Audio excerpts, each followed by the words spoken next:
Bismillahirrahmanirrahim. Assalamualaikum warahmatullahi wabarakatuh. Selamat datang di acara webinar pelaksanaan program kesehatan penyakit tidak menular di era pandemi.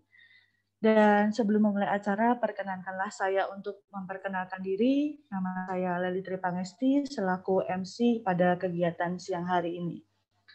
Dan sebelumnya, mohon izin saya untuk membacakan susunan acara pada siang hari ini, yaitu yang pertama adalah pembukaan, yang kedua adalah sambutan Kepala Laboratorium Ilmu Kesehatan Masyarakat Fakultas Kedokteran Universitas 11 Maret. Berikutnya adalah sambutan dari Koordinator Sanisi Indonesia, sambutan Wakil Dekan Bidang Akademi, dan ada materi yang pertama mengenai evaluasi pelaksanaan program-program penyakit tidak menular selama pandemi, dan materi yang kedua adalah rencana persiapan pelaksanaan program penyakit tidak menular tahun 2021. Kemudian ada diskusi dan tanya jawab, dan berikutnya adalah penutup. Tidak perlu berlama-lama, izinkanlah saya untuk membacakan prolog kegiatan pada siang hari ini. Program penyakit tidak menular di era pandemi amat sangat penting. Untuk mengendalikan laju kasus COVID penyakit tidak menular merupakan komorbid yang dapat memperparah dari kasus COVID-19 itu sendiri. Penelitian Sanisi yang sudah berjalan selama hampir 2 tahun telah merangkul stakeholder di beberapa wilayah. Di antaranya adalah Dinas Kesehatan Kota Surakarta dan Dinas Kesehatan Kabupaten Batang. Dua wilayah tersebut telah memberikan banyak kontribusi bagi penelitian yang berada di bawah naungan RGDC FK-UNS. Kami haturkan terima kasih yang sebesar-besarnya kepada Dinas Kesehatan Kota Surakarta dan Dinas Kesehatan Kabupaten Batang, khususnya pada bagian penyakit tidak menular. Sebelumnya, karena acara hari ini supaya berjalan dengan lancar, mari kita buka dengan membaca basmalah bersama-sama. Bismillahirrahmanirrahim.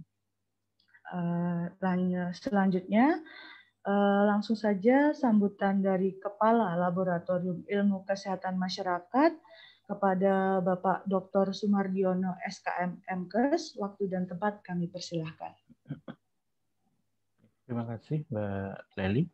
Yang kami hormati dan kami banggakan Bapak Dekan Fakultas Kedokteran UNS atau yang mewakili, Bapak dan Ibu pembicara webinar pada siang hari ini, Koordinator Tim Peneliti Sanesi, sejawat dosen FK UNS, para peserta webinar, dan panitia serta asisten yang telah membantu pelaksanaan webinar pada siang hari ini.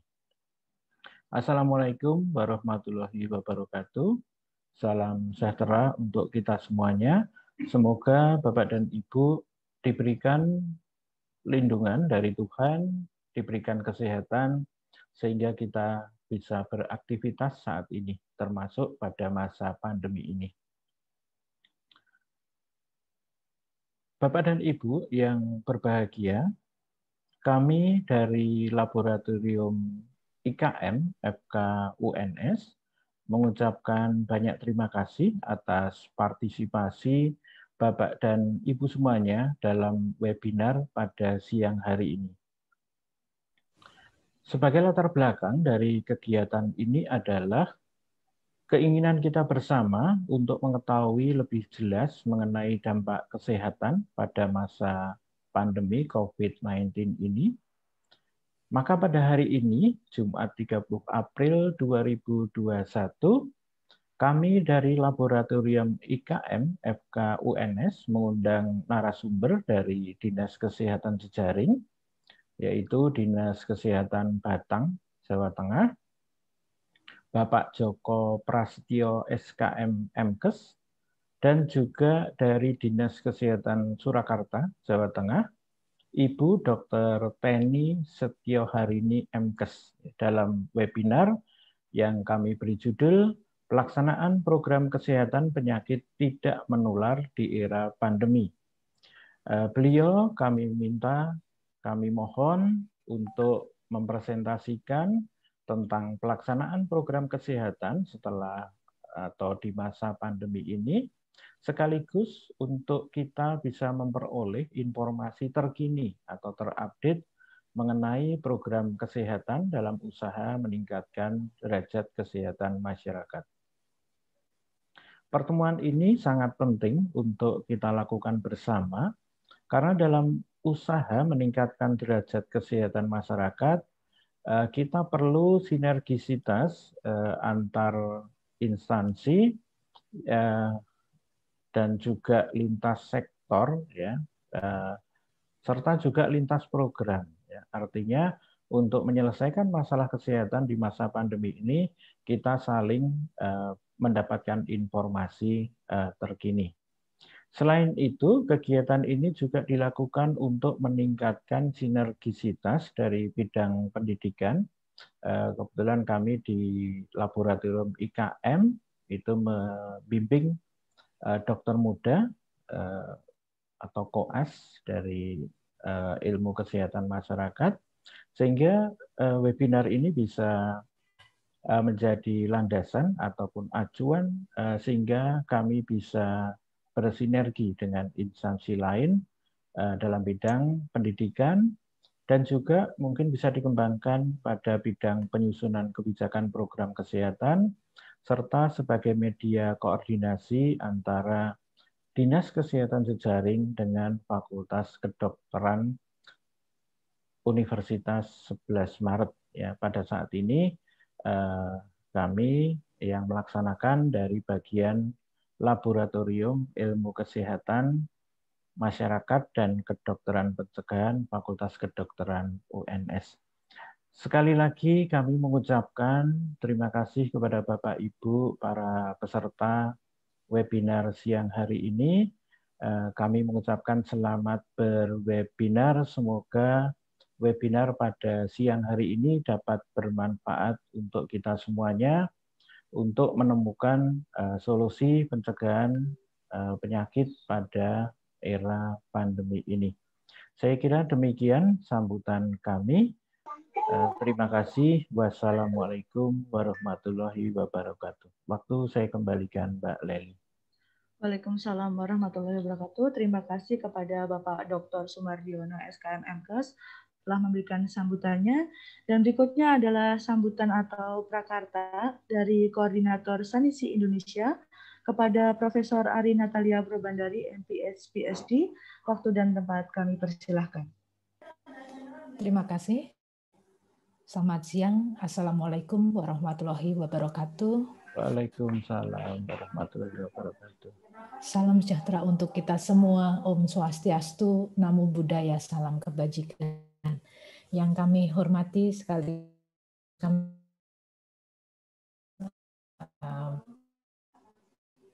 Dekan Fakultas Kedokteran UNS yang akademik,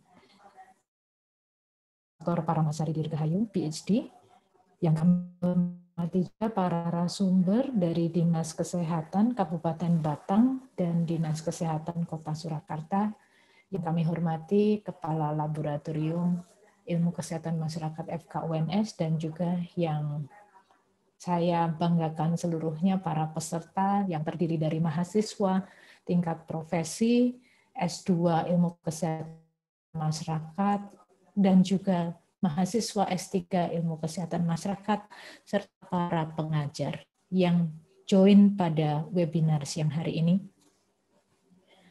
Terima kasih sudah berkenan untuk memenuhi undangan kami pada siang ini. saya sebagai koordinator dari proyek penelitian sanisi Indonesia ini merasa ikut mencoba untuk melakukan sinergi antara pendidikan, riset, pengabdian masyarakat, dan juga tentu saja kerjasama dengan instansi mitra yang ada dari Fakultas Kedokteran UNS. Jadi kenapa temanya program pengendalian tidak menular? Satu adalah isu penyakit tidak menular ini adalah sebenarnya isu penting termasuk dalam era pandemi COVID, di mana penyakit tidak menular itu menjadi salah satu faktor risiko untuk COVID. Yang kedua adalah justru kita ingin belajar dari lapangan bahwa kalau saat ini semua sumber daya itu mungkin agak banyak didedikasikan untuk pengendalian COVID. Nah, bagaimana dengan manajemen dari program pengendalian penyakit tidak menular di era pandemi? Jadi kita akan mendengarkan dari para narasumber tentang apa permasalahan yang terjadi di lapangan, dan kita juga bisa mendiskusikan terobosan apa sih yang sebetulnya perlu kita sama-sama lakukan. Kemudian yang ketiga tentu saja ini sinergi antara riset dan pendidikan ini menjadi satu model yang penting, di mana kita tidak hanya belajar itu di dalam kampus, tapi juga bisa belajar itu dari luar kampus. Jadi para narasumber yang saat ini kita mohon menjadi pembicara kita pada siang hari ini adalah pengajar kita semua untuk menjelaskan apa yang terjadi di lapangan dan apa kemungkinan inovasi-inovasi yang perlu dilakukan bersama. Jadi riset-riset lanjutan itu tentu saja harusnya adalah menyasar problem-problem real dalam implementasi program kesehatan. Sekali lagi, terima kasih sekali atas semua dukungan dan terutama dari Dinas Kesehatan Kabupaten Batang dan Dinas Kesehatan Kota Surakarta. Saya harap nanti pun juga proyek sanisi ini memasuki fase intervensi nantinya ini ya secara lebih dekat kepada Bapak ya,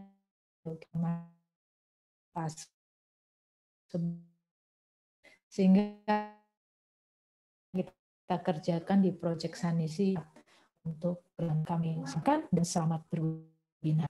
Wassalamualaikum warahmatullahi wabarakatuh.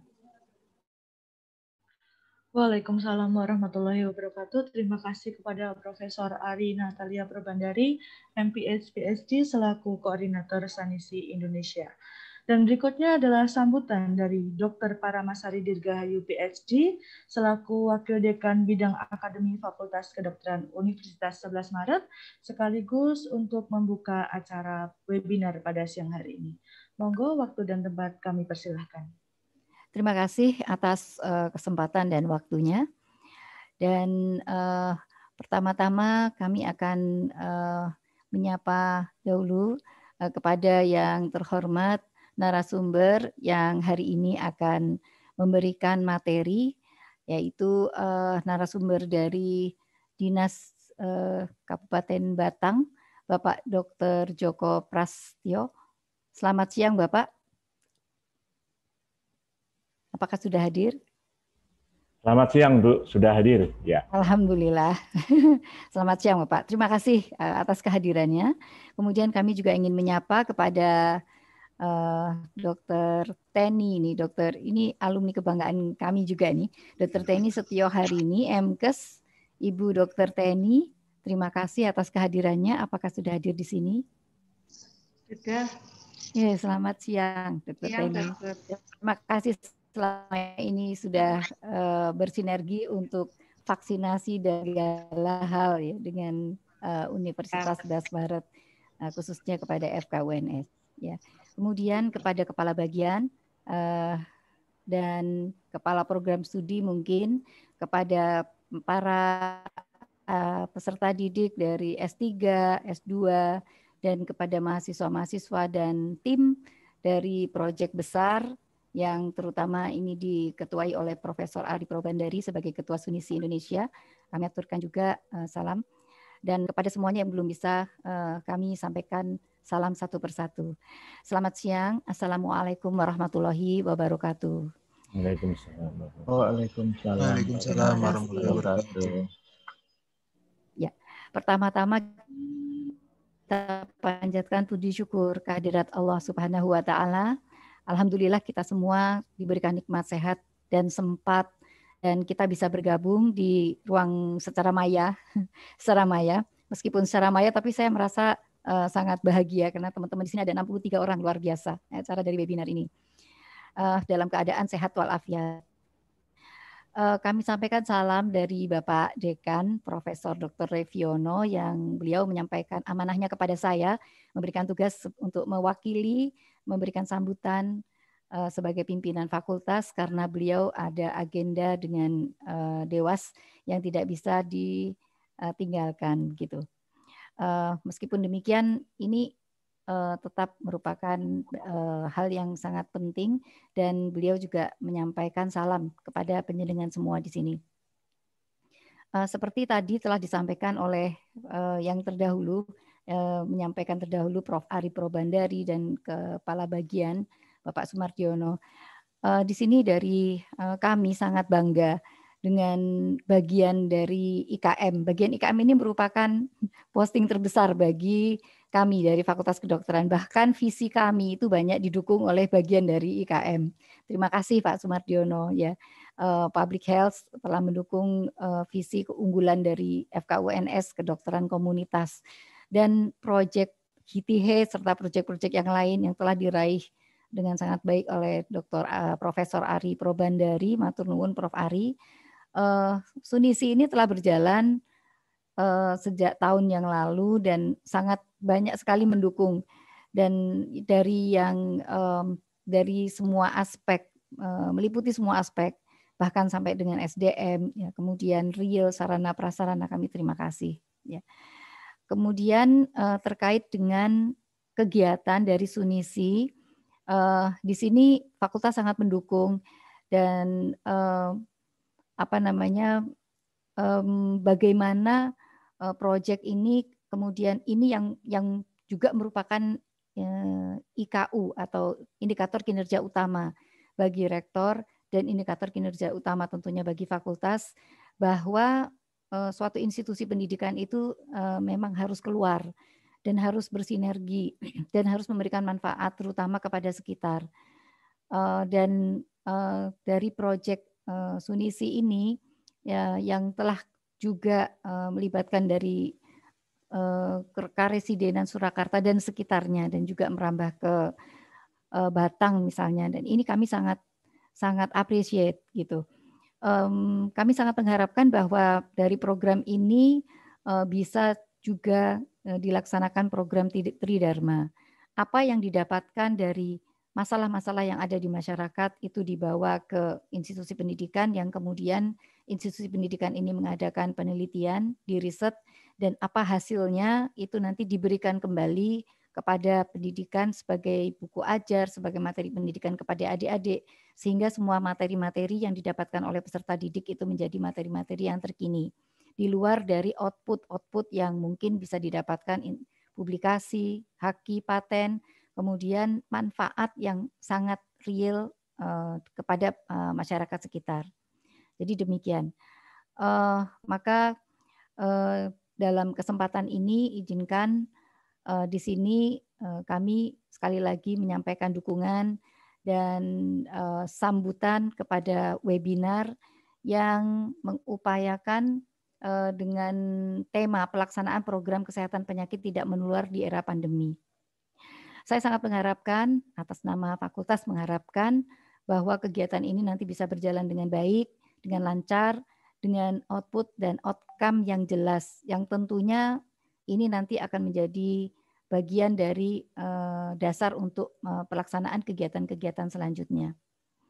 Demikian yang bisa kami sampaikan, dan kami ini sudah dibuka acaranya ya. Belum Bu Sari, monggo dibuka. Dr. Sari yang membuka acara, monggo. Terima kasih. Terima kasih. Dan atas perkenan dan permohonan dari panitia, maka dengan mengucapkan Bismillahirrahmanirrahim, maka webinar pelaksanaan program kesehatan penyakit tidak menular di era pandemi yang dilaksanakan oleh bagian dari IKM, Departemen IKM, pada siang hari ini, Jumat 30 April 2021. Dengan ini dinyatakan dibuka. Gimana nih? Dengeran nggak? Ya, keploknya kedengeran ya. Terima kasih sekali. Saya sangat senang dengan semua senyum yang ada yang bisa kelihatan langsung di depan layar ini. Berdoa semoga semuanya bisa berjalan lancar. Pelaksanaannya di masyarakat juga lancar, terhindar dari wabah-wabah dan lain sebagainya. Amin ya Rabbil Alamin. Terima kasih. Wassalamualaikum warahmatullahi wabarakatuh. Waalaikumsalam warahmatullahi wabarakatuh. Matur nuwun, Dr. Sari. Monggo. Terima kasih kepada Dr. Paramasari Dirgahayu PhD telah memberikan sambutan yang luar biasa serta membuka acara webinar pada siang hari ini. Baik, sebelum menginjak acara inti yaitu materi, peserta dimohon untuk menghidupkan kamera, kita foto bersama. Nah, sesi foto nih. Oke, monggo untuk rekan-rekan atau menyalakan videonya. Yulia Sari selfie biasanya.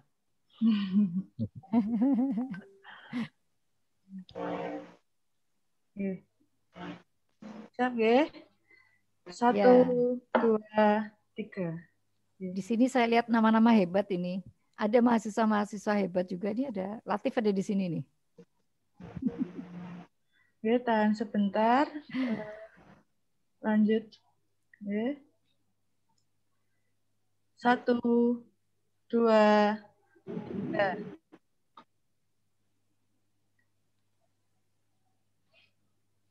Baik, sudah lanjut ke selanjutnya.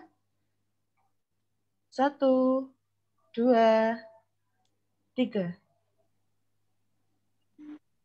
Oke, sampun. Ya ada Bu Terima kasih. Ini. Dr. Jarot, Masya Allah. Mbak Yulia, Dr. Yulia ya. Sukses nggih. Matur nuwun. Terima kasih. Amin. Sukses selalu Prof. Ari. Sukses ya Dr. Arsita. Mohon izin live nggih. Joko, Dr. Teni, mohon titip monggo. Matur nuwun. Iya, Bu Tukang. Oke, baik, kita lanjutkan acara pada siang hari ini. Menginjak materi inti atau acara inti, yaitu adalah materi dari Dr. Teni Setio hari ini dan juga ada materi dari Bapak Joko Prasetyo. Sebelumnya akan dipandu oleh moderator kita yang luar biasa pada siang hari ini, Dr. Anik Lestari, Dr. MKes. Berikut tayangan dari CV beliau. Beliau merupakan dosen di bidang public health dan aktif di grup riset yaitu Pusat Penelitian dan Pengembangan Pangan, Gizi dan Kesehatan Masyarakat atau yang biasa dikenal P4BKM. Dan beliau juga banyak sekali ya prestasi-prestasinya, kalau bisa disebutkan mungkin nanti webinarnya nggak jadi menyebutkan beliau. Jadi ini singkat saja. Beliau dari 2014 sampai 2020 berada di Ilmu Kesehatan Masyarakat, kemudian 2014 sampai 2019 di Respiratory Health and Occupational Lung Disease, dan background akademik beliau adalah yang S1 Kedokteran Umum di Universitas 11 Maret, kemudian S2 beliau di Kedokteran Keluarga Universitas 11 Maret, kemudian S3 beliau di S3 Penyuluhan Pembangunan di Universitas 11 Maret. Langsung saja nggih, saya berikan kepada Dr. Anik Lestari, Dr. MKes selaku moderator pada siang hari ini. Monggo, Dokter. Baik. Terima kasih Mbak Leli Tripangesti yang telah membacakan profil singkat saya. Bapak Ibu semuanya, juga adik-adik, para mahasiswa, saya mohon izin untuk memandu acara ini pada siang hari ini sebagai moderator. Baiklah. Bismillahirrahmanirrahim. Assalamualaikum warahmatullahi wabarakatuh. Yang saya hormati Ibu Wakil Dekan 1 Fakultas Kedokteran UNS, Dr. Paramasari Dirgahayu, PhD. Kemudian yang saya hormati pula Kaprodi S1 Kedokteran UNS, Dr. Eti Poncorini Pamungkasari MPDK. Kemudian tak lupa yang saya hormati Kepala Bagian Laboratorium IKM Fakultas Kedokteran UNS, Dr. Sumardiono SKM MKes. Kemudian juga yang saya hormati pula Direktur Sanisi Indonesia, Profesor Dr. Ari Natalia Probandari MSc PhD. Dan tentu saja juga yang saya hormati, saya banggakan sejawat dosen Fakultas Kedokteran UNS beserta juga segenap seluruh peserta webinar yang berbahagia yang tidak dapat saya sebutkan satu persatu. Baiklah, pada siang hari ini sungguh merupakan kesempatan yang luar biasa kita bersama akan belajar dan berdiskusi tentang pengetahuan dan ilmu yang update terkini ya tentang penyakit tidak menular.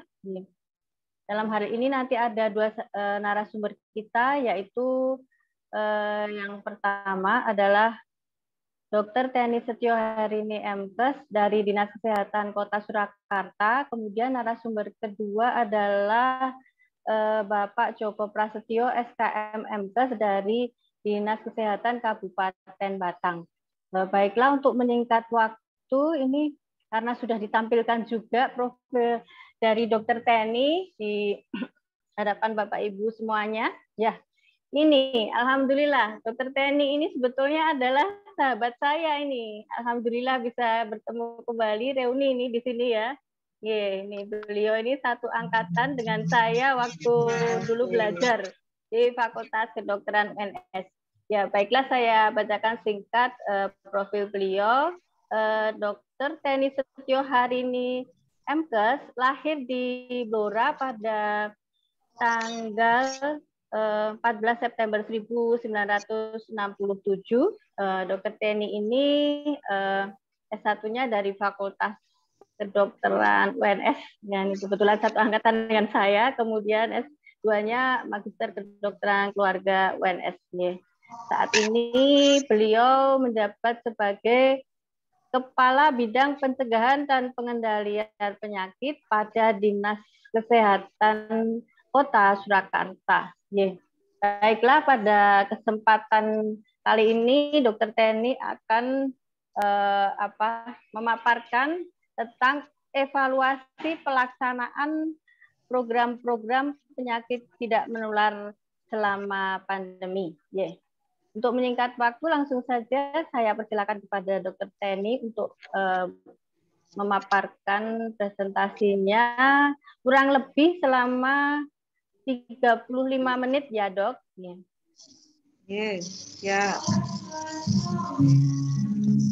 Terima kasih Dr. Ani Lestari selaku moderator. Yang kami hormati Wakil Dekan 1 FKUNS Dr. Paramasari Dirgahayu, yang kami hormati Dr. Sumardiono SKM MKes, yang kami hormati Profesor Ari Probandari selaku Ketua Proyek Sanisi Indonesia, yang kami hormati Kepala Lab IKM FKUNS, mahasiswa S2 dan S3 IKM, beserta semua peserta webinar pada siang hari ini. Mohon izin untuk menyampaikan hasil kinerja tahun 2020 penyakit tidak menular di Kota Surakarta, yang mungkin nanti masih banyak kekurangannya dan kami mohon banyak masukan dari akademisi untuk perbaikan kesehatan di Kota Surakarta. Mohon izin share screen.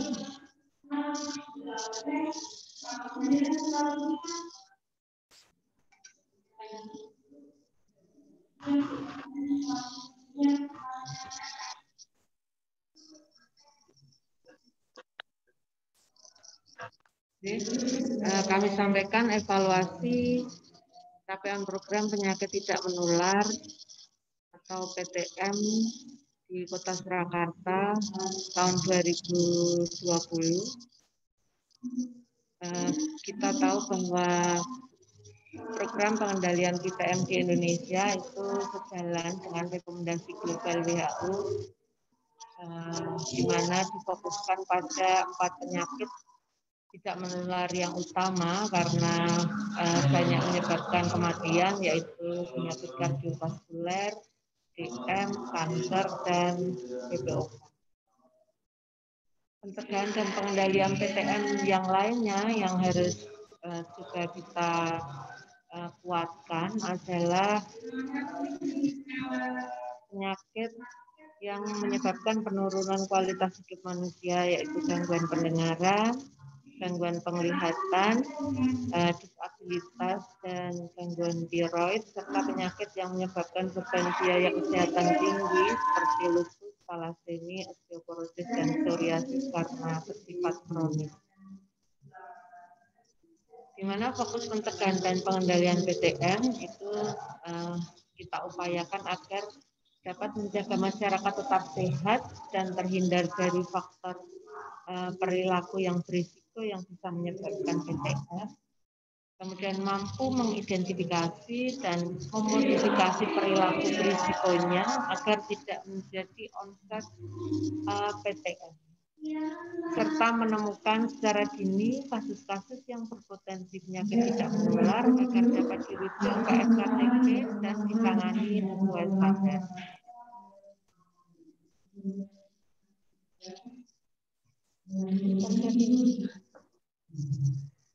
Kemudian penemuan dini faktor risiko biologis seperti obesitas, tekanan darah yang tinggi, gula darah tinggi, gangguan penglihatan, gangguan pendengaran, deteksi dini kanker serviks, serta kanker payudara.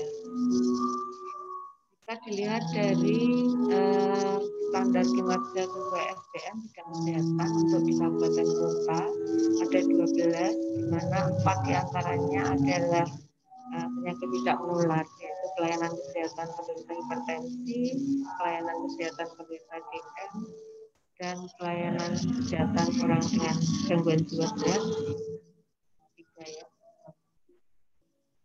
Untuk hasil kegiatan PTM tahun 2020 di Kota Surakarta, secara total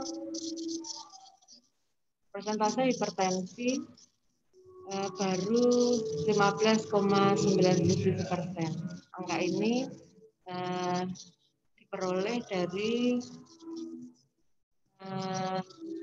jumlah penderita hipertensi yang berumur lebih dari 15 tahun yang mendapatkan pelayanan kesehatan sesuai standar dibagi jumlah estimasi penderita hipertensi usia lebih dari 15 tahun dikalikan 100%. Untuk Kota Surakarta sebarannya sesuai dengan wilayah puskesmas, ada puskesmas yang masih kurang dan ada yang sudah lumayan capaian. Untuk SPM pelayanan penderita DM, di mana persentase penyandang DM mendapatkan pelayanan kesehatan sesuai standar. Di Kota Surakarta capaiannya 51,29% yang tersebar di wilayah puskesmas di Kota Surakarta. Ada yang kurang, namun ada juga yang sudah mendekati target yang ditentukan. Diperoleh dari jumlah penyandang DM usia 15 tahun ke atas yang mendapatkan pelayanan kesehatan sesuai standar dibagi jumlah estimasi penyandang DM lebih dari 15 tahun yang ada di wilayah Kota Surakarta. Untuk yang ketiga, pelayanan kesehatan ODGJ berat diperoleh dari jumlah ODGJ berat di wilayah Kota Surakarta yang mendapat pelayanan kesehatan jiwa sesuai standar. Dibagi proyeksi jumlah ODGJ di kabupaten kota yang sudah ditentukan oleh Kementerian Kesehatan. Peroleh Kota Surakarta 53,3%. Ada puskesmas yang masih jauh, dan ada puskesmas yang ya lumayan lah ya 78,26%. Berbagai varian hasil menurut wilayah puskesmas. Kemudian deteksi dini PTM yang lainnya, pada tahun 2020 ditemukan kasus talasemi 25 kasus dan osteoporosis 148. Untuk tahun 2021 sampai saat ini belum ditemukan gangguan pendengaran baru. Kemudian ada gangguan penglihatan 27 orang, talasemia 18 kasus, dan osteoporosis 10 kasus. Ini adalah hasil rekapitulasi deteksi dini kanker payudara dan kanker leher rahim berdasarkan rentang usia di Kota Surakarta. Temukan baik di puskesmas maupun di rumah sakit dari 256 yang diperiksa. Dapat 46 benjolan tumor, kemudian yang dicurigai kanker 2 dan kelainan payudara yang lain 2. Untuk pelayanan pemeriksaan deteksi dini kanker leher rahim ini masih jauh karena di masa pandemi pelayanan IPA-tes berhenti total, hanya ditemukan 5 yang IPA-tes positif. Kemudian pelayanan ginekologi lain ada. Untuk laporan gangguan indera, baik gangguan penglihatan maupun gangguan pendengaran, ditemukan katarak 732, glaukom 359, kelainan refraksi 3.547 dan kebutaan 1. Untuk gangguan pendengaran, otitis media akut 991, presbiakusis 5, kemudian jaringan 476 dan gangguan pendengaran tuli ada 2. Untuk rekap dari deteksi dini faktor risiko di PTM di Pospindu,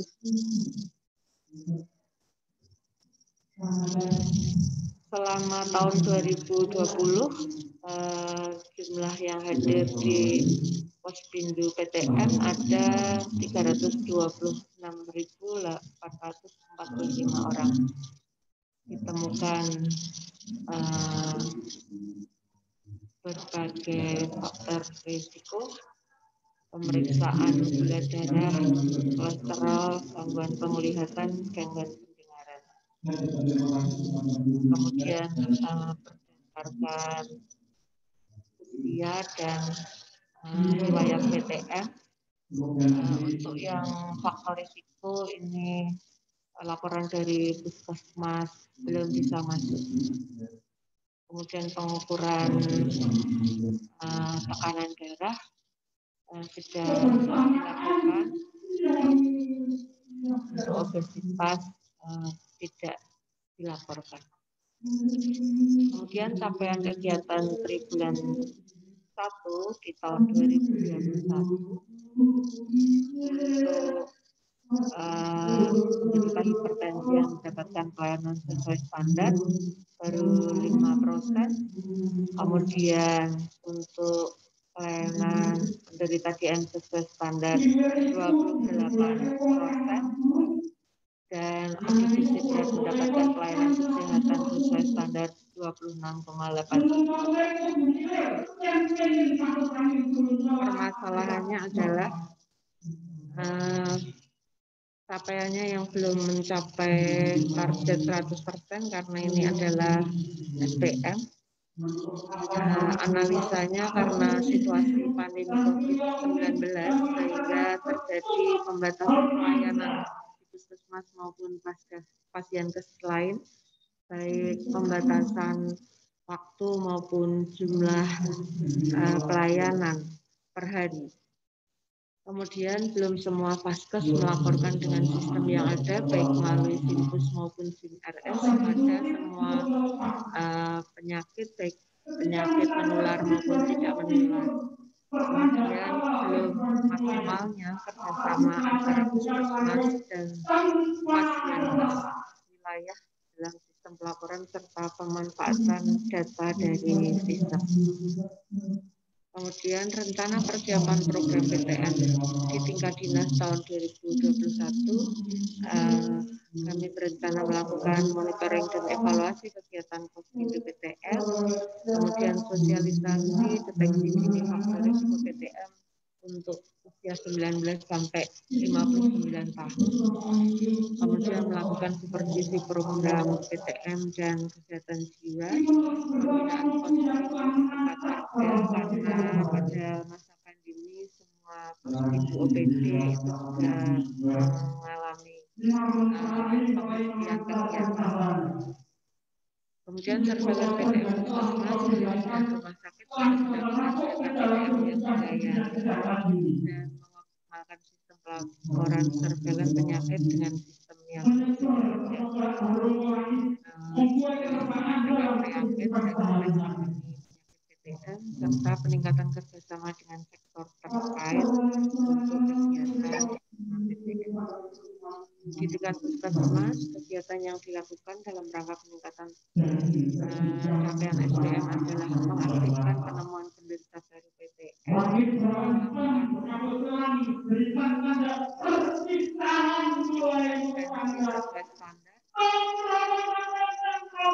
melakukan penambahan melakukan sosialisasi kepada penderita PTM, selalu menerapkan protokol kesehatan bagi setiap penderita, melakukan follow up melalui kunjungan atau menggunakan sistem yang ada, misalnya dengan WA pasien maupun WA khusus dari komunitas hipertensi maupun DM di puskesmas. Facebook dan Twitter juga diupayakan untuk mengingatkan jadwal kapan harus berobat maupun kontrol puskesmas. Dan mengaktifkan klinik PTM serta bekerjasama dengan pasienkes mengoptimalkan kerjasama lintas program dan lintas sektoral di masing-masing puskesmas serta meningkatkan pemberdayaan masyarakat dalam deteksi dini faktor risiko PTM untuk segera dikomunikasikan dengan petugas puskesmas agar segera mendapatkan tindak lanjut maupun intervensi. Demikian yang bisa kami sampaikan.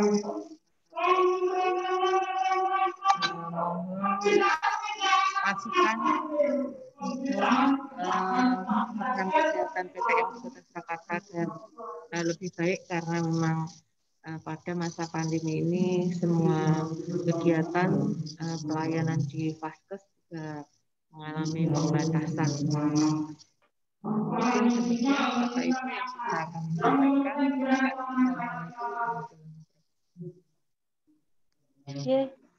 Baik, terima kasih banyak Ibu Dr. Teddy Setio hari ini yang telah memaparkan materinya.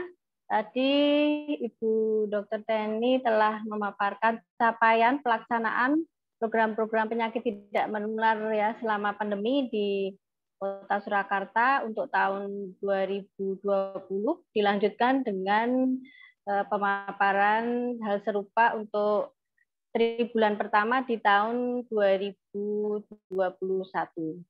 Nah, Kemudian di akhir-akhir slide tadi beliau juga memaparkan seperti apa rencana persiapan program dari penyakit tidak menular di tingkat Dinas Kesehatan Kota Surakarta untuk tahun 2021.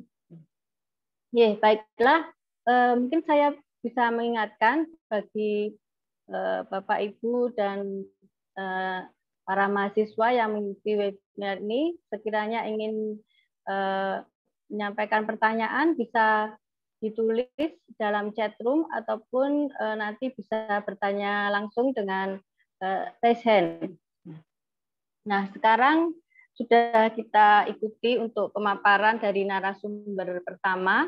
Untuk selanjutnya saya akan mengundang narasumber kita yang kedua. Baiklah, saya bacakan profil singkat dari narasumber kita yang kedua, yaitu adalah Bapak Joko Prasetyo, SKM MKes. Beliau lahir di Grobogan pada tanggal 13 November 1970.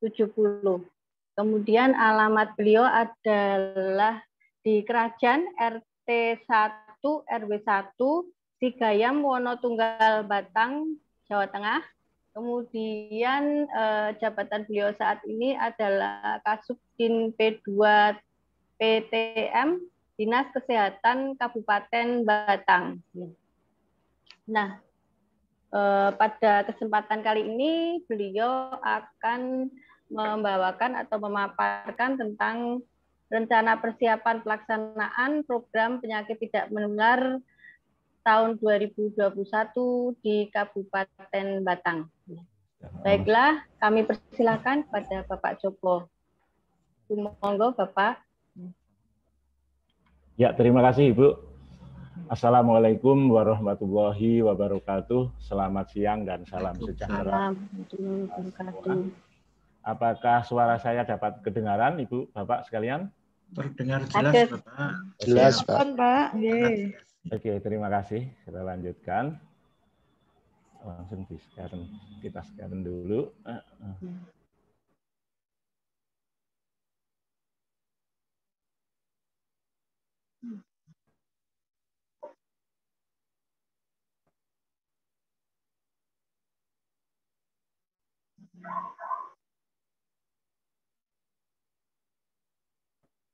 Seminar ini terkait dengan pencegahan dan pengendalian penyakit tidak menular. Oleh karena itu, pada kesempatan ini perkenankanlah kami menyampaikan terima kasih. Ini yang pertama kepada Ibu Dr. Paramasyari ini, Bu Wakil Dekan, kemudian Prof. Ari, kemudian juga Bapak Dr. Sumardiono dari Lab IKM, kemudian juga dari Ibu Dr. Teni, Dinkes Surakarta, dan semuanya saja yang hadir pada webinar kali ini.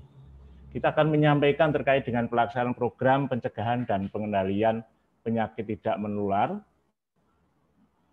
di era pandemi di Kabupaten Batang. Ini kurikulum vitae saya tadi sudah disampaikan, ya. Kita lanjutkan saja. Sebelum saya menyampaikan sedikit saja, karena ini kewajiban bagi kami di Dinas Kesehatan Kabupaten Batang, setiap ada kesempatan harus menyampaikan ini, Bapak Ibu sekalian. Bahasanya di Kabupaten Batang ini sekarang di samping sebagai kota tujuan wisata juga sebagai kota industri. Nah, ini kita dapat saksikan di slide, ini adalah PLTU terbesar di Asia Tenggara sekarang sudah ada di Kabupaten Batang. Kemudian juga ada jembatan monumental di Gringsing, ini yang menghubungkan tol Batang Semarang. Kemudian kita juga baru-baru ini mendapatkan proyek terbesar di Indonesia, yaitu kawasan industri terpadu di Gringsing Batang. Kita juga banyak tujuan wisata yang sangat berbeda dengan daerah lain, nih Forest Kopi, kemudian Pantai Sigandu, kemudian juga kebun Pagilaran. Nah, ini sekilas saja karena ini kewajiban kami untuk menyampaikan. Bapak dan Ibu mohon maaf, yang kami mohon hormati. maaf Pak Joko. Mohon maaf, ini ada chat dari para peserta. Ternyata share screen-nya belum muncul di layar ngaten Pak Joko. Oh, belum. Slide-nya belum muncul. Nggih, belum. Slide-nya belum muncul Mas Adit. Nggih, mohon untuk bisa diulang. Oke. Belum terlihat, Bapak. Oke. Kita perbaiki dulu Bapak Ibu sekalian, mohon maaf. Nggih, mboten napa-napa. Coba dilihat lagi Mas Adit.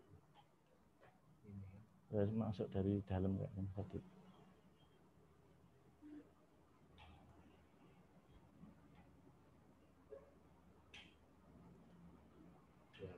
Iya. Terus tidak. Apakah sudah terlihat? Ya, terima kasih. Mohon maaf ketidaknyamanannya Ibu Bapak sekalian. Iya. Iya, monggo, silahkan dilanjutkan. Jadi ini hanya slide yang biasa harus kita sampaikan karena Kabupaten Batang ini sedang menuju Haven of Asia di 2022. Ini kewajiban kita untuk menyampaikan ini. Mudah-mudahan dari sekian banyak yang ada di sini bisa ada yang berkunjung ke Batang.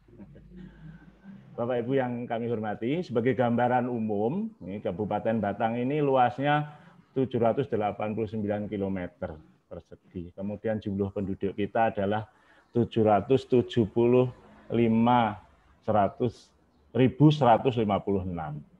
Sedangkan jumlah desa kelurahan kita ada 248.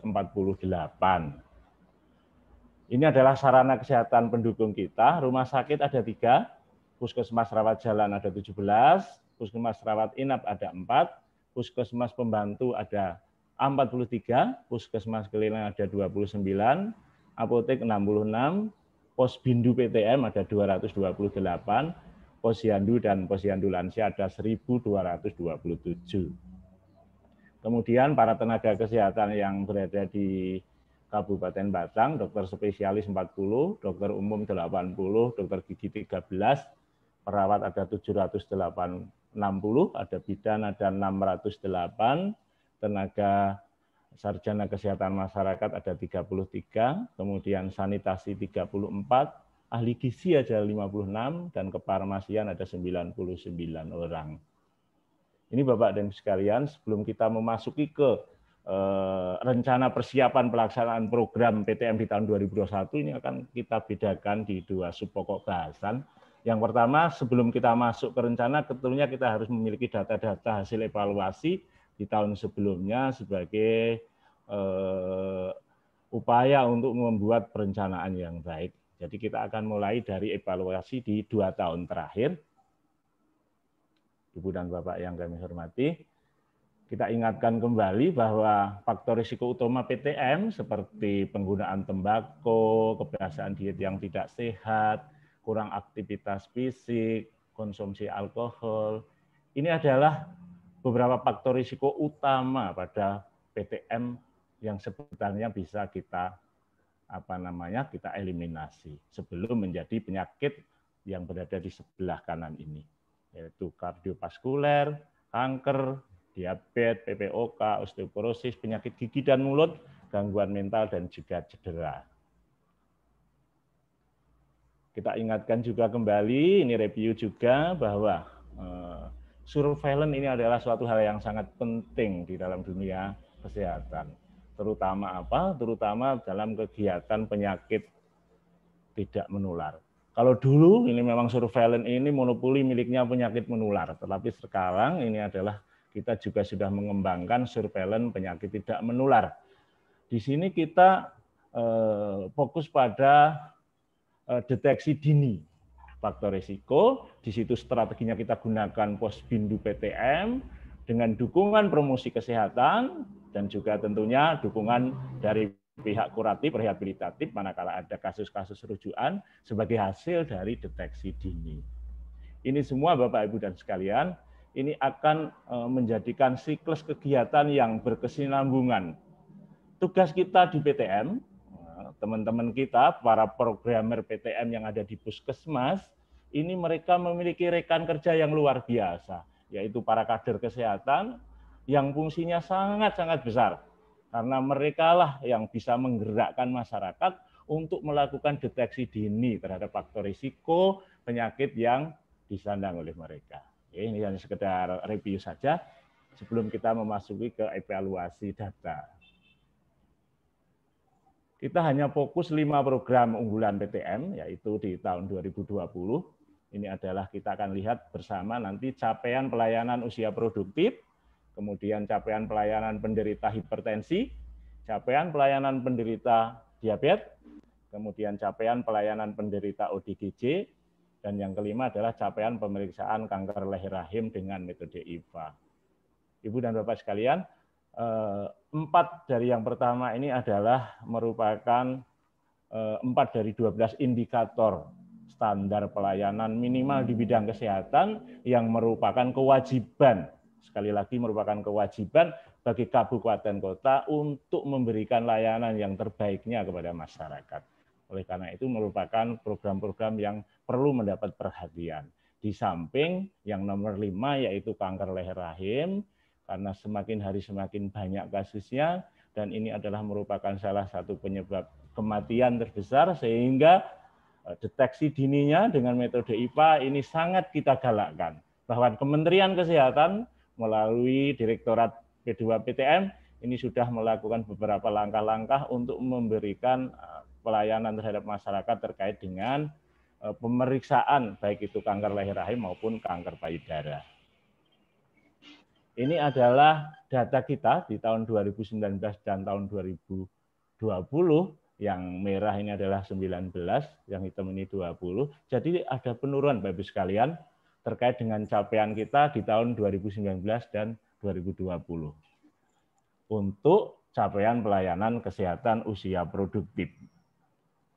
Kemudian di hipertensi juga kita mengalami penurunan dari 2019 dan 2020. Kemudian untuk diabetes kita juga mengalami penurunan juga capaiannya. Kemudian untuk ODGJ juga mengalami penurunan. Dan ini penurunan cukup besar sekali untuk pemeriksaan IVA. Ini kita sangat tidak ada separuhnya ya dari capaian di tahun 2019. Setelah kita lakukan analisa sederhana, Bapak Ibu sekalian, kenapa ini penurunan capaian di tahun 2020 ini?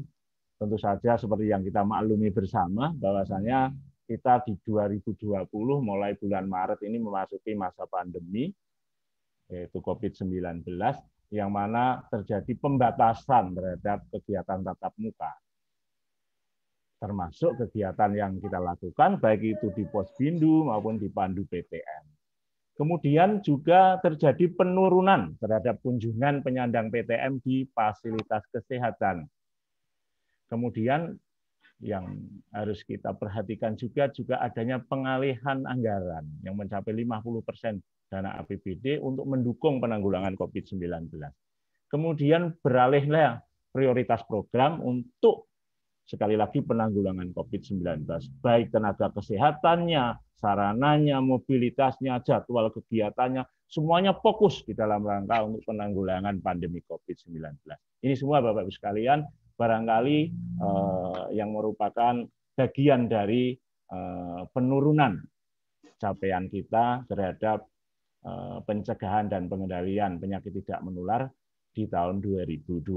Ini adalah beberapa data yang mendukung kepada kita untuk membuat suatu rencana persiapan pelaksanaan di tahun 2021. Kita masuk ke acara inti, yaitu rencana persiapan pelaksanaan program di tahun 2021. Ini kita akan lihat di P2 PTM Kabupaten Batang, ini sebetulnya ada dukungan dana, Bapak Ibu sekalian, yaitu yang pertama ini adalah yang bersumber dana dari dana alokasi khusus, ini kita mencapai 502 juta. Kemudian dari bantuan operasional kesehatan, kita ada 220 juta. Dana ini berada di kabupaten. Kemudian juga ada dana APBD, kita ada 130 juta. Dan ada dana yang berada di puskesmas. Di samping yang tadi berada di dinas kesehatan, ada dana yang keberadaannya di puskesmas, yaitu BOK puskesmas dan BLUD puskesmas. Ini Bapak Ibu sekalian, terkait dengan sumber dana untuk mendukung pelaksanaan kegiatan tahun 2021. Kemudian, prioritas penanganan di era pandemi ini adalah terkait dengan kebijakan yang 8% dana alokasi umum untuk penanggulangan COVID-19. Jadi kita ada dana 8% dari DAU yang memang diamanatkan untuk kegiatan penanggulangan COVID-19. Termasuk di dalamnya adalah untuk kegiatan tracking, kemudian juga vaksinasi, dan juga insentif bagi tenaga kesehatan. Kemudian dilakukan refocusing penganggaran khusus dana alokasi umum. Dan ini sudah terjadi mulai tahun 2020 dan diulang lagi di tahun 2021 lebih masif lagi refocusingnya. Kemudian berpedoman pada juknis DAK dan BOK, kemudian juga adanya peralihan sistem, Bapak Ibu sekalian, yang terjadi di lapangan saat ini. Kita mengacu kepada Permendagri 90, ini ada perubahan yang signifikan terhadap ketatausahaan di dalam keuangan daerah, beralihnya SIMDA ke SIBD. Karena sistemnya belum siap, sehingga di bulan April ini kita kembali lagi ke SIMDA dulu. Tetapi ke depan kita akan tetap kembali lagi ke SIBD. Nah, hal yang demikian ini membuat atau merepotkan di dalam hal perencanaan. Kemudian juga harus dilakukan penataan ulang terkait dengan rencana kegiatan menyesuaikan dengan situasi pandemi tadi. Kemudian juga adanya kegiatan menjadi mundur dan baru start di bulan April ini, Bapak sekalian. Yang kita buka lagi. Kemudian strateginya bagaimana? Kita mesti memanfaatkan sumber-sumber yang ada. Yang jelas strategi yang utama dan pertama adalah Posbindu PTN. Ini sudah dimaklumi bersama karena ini merupakan strategi yang dikembangkan oleh Kementerian Kesehatan sejak tahun 2017. Kemudian juga kegiatan Pandu PTM yang ada di fasilitas kesehatan tingkat pertama atau puskesmas, dan juga kemitraan kita dengan beberapa FKTP. Nah, untuk pelaksanaan kegiatan tersebut kita tetap berpedoman dan mengacu kepada kebijakan daerah. Seperti kegiatan tatap muka dilakukan di zona risiko rendah. Kemudian yang kedua, adanya PPKM berskala mikro, ini kita sempitkan lagi atau kita lokalisir lagi sampai di tingkat RT atau RW. Sehingga manakala ada satu RT atau lebih luasnya lagi satu RW, di situ ada kasus terkonfirmasi COVID-19, maka tidak berarti satu desa atau satu kelurahan itu menjadi merah, tetapi di luar RT atau RW tersebut masih bisa melakukan kegiatan dengan protokol kesehatan yang ketat tentunya. Kemudian adanya penerapan protokol kesehatan yang sangat ketat. Kemudian juga pemanfaatan media sosial dalam hal penyampaian informasi, edukasi kesehatan, ini sangat membantu sekali. Itu yang disampaikan oleh pembicara yang tadi, yang pertama, tadi Bu Dr. Teni, bahwasanya pemanfaatan media sosial ini sangat luar biasa, sehingga manakala kita melakukan observasi terhadap pasien, terhadap masyarakat, ini kita bisa mendapatkan data melalui media sosial tersebut. Kemudian bagaimana kegiatan itu berlangsung? Kita melakukan kolaborasi. Kita mendapat dukungan dari lintas program dan juga lintas sektoral. Untuk lintas program, kita mendapat dukungan dari Promkes, kemudian UKS, dan tentunya juga dari Kesehatan Keluarga. Kemudian di lintas sektoral, di situ ada Forum Kesehatan Desa, PKD, kemudian beberapa ormas yang ada di desa dan kelurahan, kemudian dari RT, RW, kemudian juga ada CSR dari beberapa perusahaan yang peduli terhadap pandemi. Selanjutnya, di dalam penanggulangan Posbindu, penggabungan Posbindu dan Posyandu Lansia ini, maaf ini salah tulis. Jadi kita melakukan strategi penggabungan karena mengefektifkan jadwal. Namun demikian karena keterbatasan waktu tatap muka, pemeriksaannya pada saat Posbindu maupun Posyandu Lansia yang biasanya dulu ada kegiatan-kegiatan penunjang ya, seperti kayak ada senam, kemudian ada penyuluhan, kemudian ada berbagai promo-promo lainnya yang terkait dengan peningkatan kesehatan bagi para peserta, ini kita tiadakan. Kita lebih fokus terhadap screening atau deteksi dini terhadap mereka. Kemudian juga optimalisasi program Jogotongo. Perlu kami sampaikan bahwa di Jawa Tengah ini Bapak Gubernur mengembangkan program Jogotongo yang mana fokusnya adalah sampai ke tingkat RW. Sehingga manakala terjadi kegiatan-kegiatan harus disesuaikan dengan situasi dan kondisi yang ada di RW tersebut. Dan Satgas Jogotongo ini senantiasa berkolaborasi, bersinergi dengan petugas kita yang berada di Puskesmas. Inilah beberapa kolaborasi yang kita lakukan. Kemudian juga adanya penundaan kegiatan tatap muka di daerah-daerah tadi tertentu. Kemudian juga konsultasi edukasi ini via medsos. Kemudian screening vaksinasi, di situ penyandang PTM, lansia, ODGJ ini mendapatkan perhatian yang luar biasa dari pemerintah, bahwasanya lansia mendapat kesempatan yang pertama untuk divaksin. Kemudian juga ODGJ ini sudah dilakukan pendataan, kemarin dari kementerian meminta kita untuk mendata by name, by address, NIK, dan sebagainya untuk ODGJ, sehingga mereka penyandang daripada PTM ini akan mendapatkan vaksinasi sesuai dengan keadaan kesehatan dirinya. Kemudian juga ada dukungan logistik ya, untuk mendukung kegiatan vaksinasi tadi. Kita ada pemeriksaan gula, kita yang masih ada stik, baik yang ada di puskesmas maupun dinas, kita maksimalkan untuk mendukung pelaksanaan kegiatan screening sebelum dilaksanakan vaksinasi. Inilah bentuk dari kolaborasi kita di dalam rangka penanggulangan, pencegahan penyakit tidak menular di era pandemi.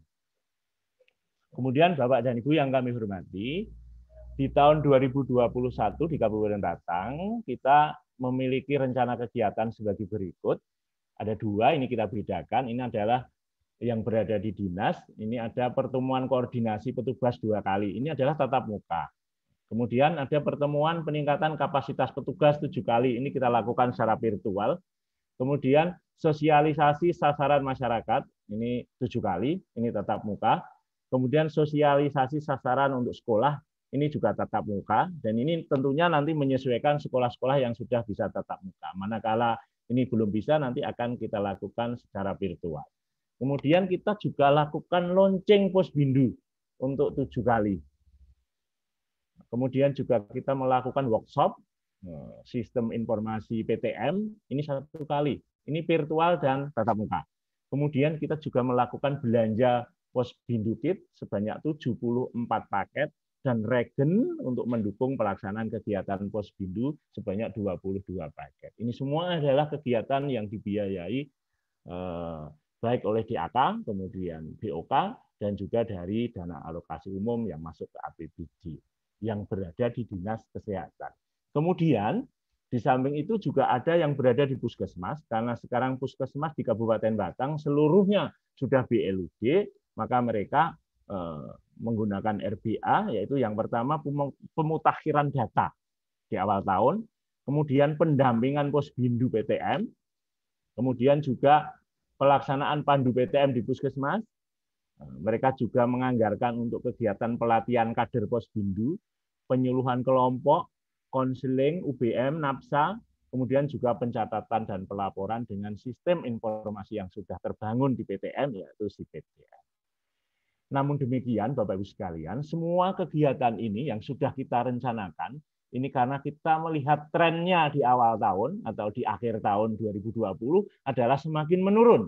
Tetapi manakala terjadi hal-hal yang tidak sesuai atau yang tidak diinginkan, kita akan menyesuaikan kondisi yang ada di masyarakat atau yang ada di lapangan. Manakala tidak bisa tatap muka, kita rubah menjadi dengan virtual. Seperti itu Bapak Ibu sekalian. Saya kira demikian yang dapat kita sampaikan. Karena selama kegiatan berlangsung, semua harus mematuhi protokol kesehatan.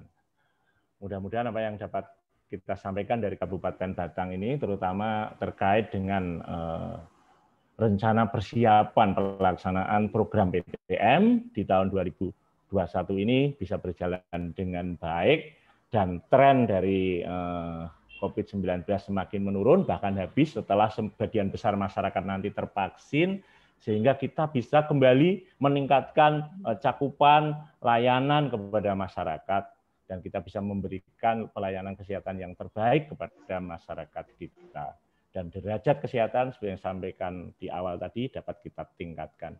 Saya kira demikian, mohon maaf manakala banyak kekurangan. Sekian, terima kasih. Billahi taufiq wal hidayah. Wassalamualaikum warahmatullahi wabarakatuh.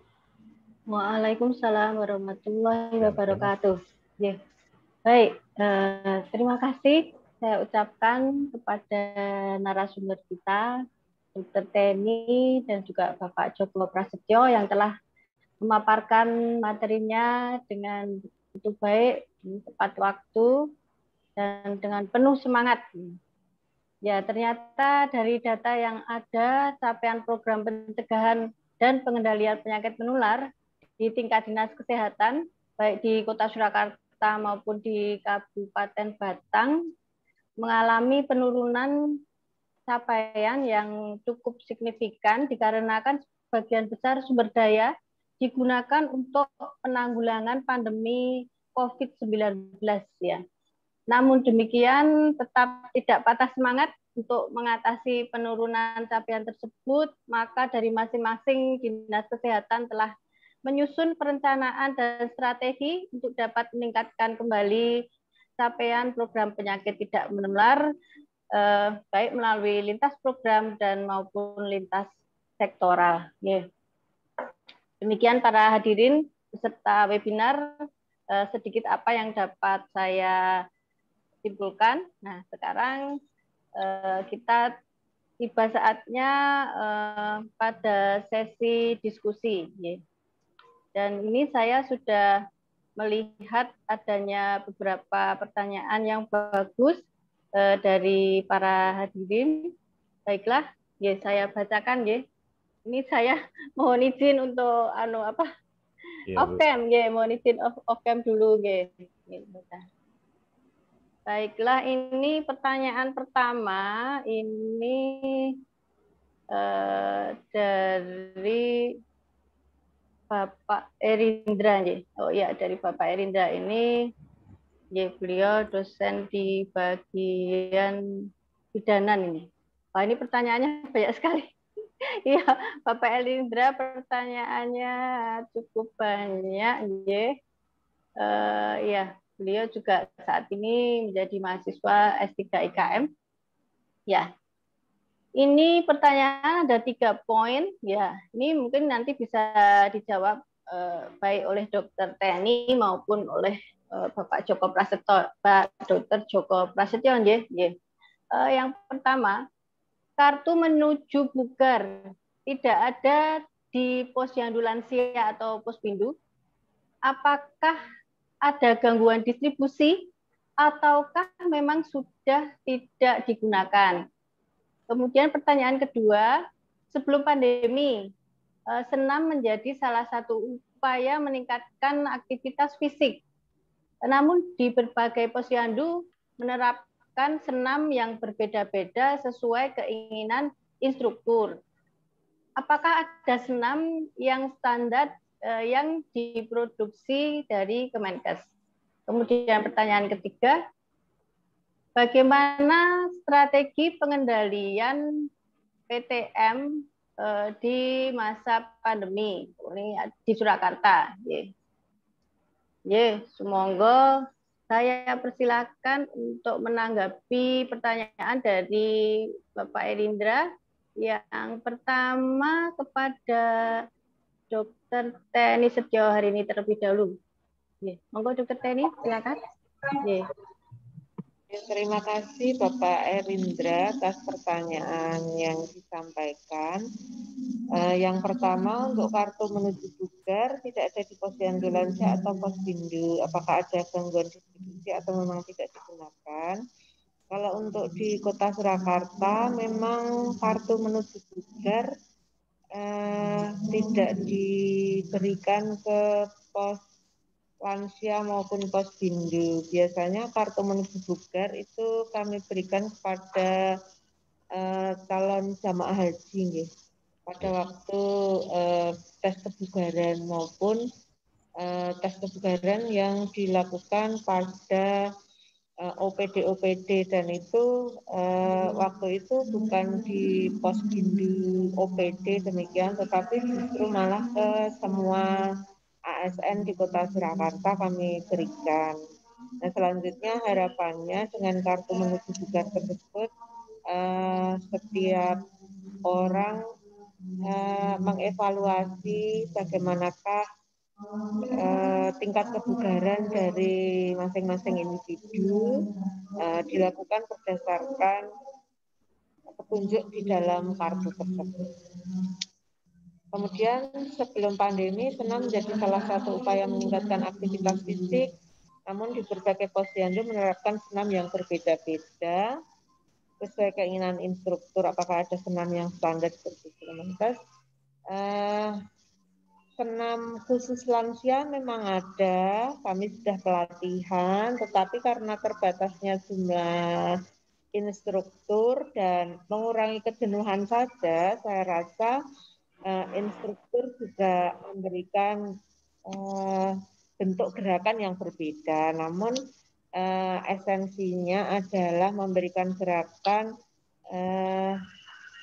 agar tujuan dari gerakan yang ditimbulkan untuk mengurangi risiko terhadap tujuan itu tersampaikan. Kemudian bagaimana strategi pengendalian PTM di masa pandemi di Kota Surakarta?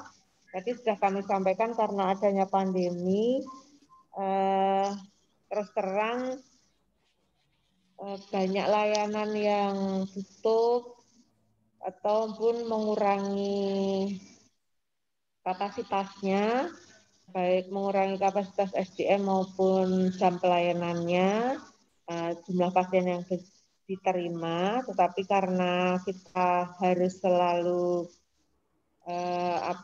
menjaga kesehatan masyarakat dan bisa mensikapi pandemi dengan tetap memberikan pelayanan kesehatan yang baik, maka kami mencoba untuk menambah akses pelayanan kesehatan, terutama yang PTM, dengan membuka kembali layanan, Posbindu sudah mulai buka, kemudian menambah akses jam pelayanan maupun petugas tentunya di dalam memberikan pelayanan tersebut mematuhi protokol kesehatan dengan ketat.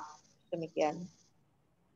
Mungkin itu yang bisa kami sampaikan, Dr. Ani, untuk merespon pertanyaan yang tertulis. Terima kasih. Baik, terima kasih kembali Dr. Teni. Mungkin dari Bapak Joko Prasetyo untuk dapat menanggapi pertanyaan yang sama, Bapak. Jadi kondisinya seperti apa gitu di sana di Batang. Terima kasih Ibu Moderator.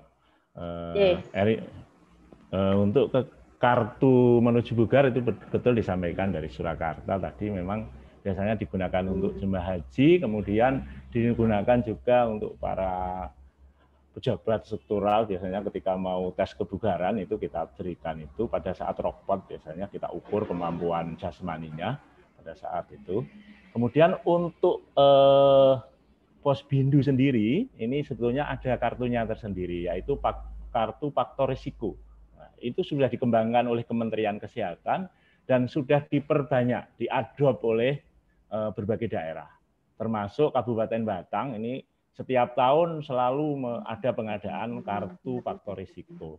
Di situ adalah seperti halnya pada saat balita itu KMS, hampir mirip seperti itu. Barangkali karena sasarannya berbeda, maka kartunya juga berbeda. Itu untuk yang pertama. Kemudian untuk senam, betul memang untuk senam yang usia produktif, Kementerian Kesehatan belum menerbitkan pedoman, tetapi untuk lansia sudah ada. Beberapa tenaga puskesmas sudah dilakukan pelatihan senam lansia. Untuk senam yang dikembangkan di Posbindu, di Posyandu Lansia, kenapa berbeda-beda? Ini seperti tadi hanya untuk memberikan semangat saja, paling tidak ada kegiatan atau aktivitas fisik. Dan mereka, para instruktur yang kita undang, kita panggil, ini adalah mereka adalah para instruktur yang sudah terlatih, sehingga ketika menyampaikan latihan-latihan atau pergerakan-pergerakan ini tentunya pergerakan yang baik dan benar. Diharapkan seperti itu. Saya kira itu, karena yang ketiga adalah untuk Surakarta. Terima kasih Ibu Moderator. Oh, nggih. Nggih, baik. Terima kasih kembali Bapak Joko Prasetyo. Nggih, ini saya bacakan yang kedua nggih, setnya ini yang kedua, pertanyaan dari Mbak Leli Tripangesti ya. Ini pertanyaannya kelihatannya ditujukan hanya untuk Dr. Teni saja. Nggih. Dalam slide rekapitulasi deteksi dini faktor risiko PTM di Posbindu menika 300.000 lebih itu kunjungan atau peserta nggih. Dan apabila dibandingkan dengan tahun 2019, apakah ada penurunan selama pandemi? Ya, terima kasih. Monggo Dr. Teni langsung dijawab. Yeah. Oke. Jadi 300.000 lebih tadi adalah jumlah kunjungan, bukan jumlah peserta, nggih. Tapi jika dibandingkan dengan tahun 2019, mohon maaf untuk data tahun 2019 tidak kami tampilkan, namun yang jelas ada penurunan karena memang pada tahun 2020 itu kita terjadi penurunan pelayanan, banyak yang tutup. Kemudian setelah bulan Agustus September itu baru mulai membuka layanan kembali, sehingga saya rasa tren penurunan itu pasti ada. Mungkin demikian Dr. Ani. Oh baik, sudah cukup jawabannya. Baiklah, menginjak kepada pertanyaan dari Bapak Sumardiono. Ini Kepala Laboratorium IKM kita ya. Mohon izin bertanya untuk kedua pembicara, media edukasi apa yang paling efektif di masa pandemi ini untuk pencegahan penyakit tidak menular? Baik, saya persilahkan Dr. Teni terlebih dahulu,